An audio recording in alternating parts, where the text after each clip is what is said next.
for designer gadgets plumbing installation, such as shower heads, jacuzzis,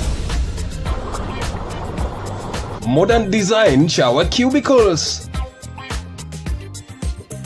bathtub installation, etc. Francia's Plumbing Kenya tops the list. Our quality workmanship has enabled us to go far beyond the Kenyan borders. Our footprints are found all over East Africa. We are professionals in all kinds of plumbing works, including the sewerage system, top quality biodigester installation, underground tanks. In short, when you think plumbing, think Francia's Plumbing Kenya. We are also great in tiling. These are just some of the projects where we handled everything plumbing. Contact us today. Francia's Plumbing Kenya. Quality, experience, and trust.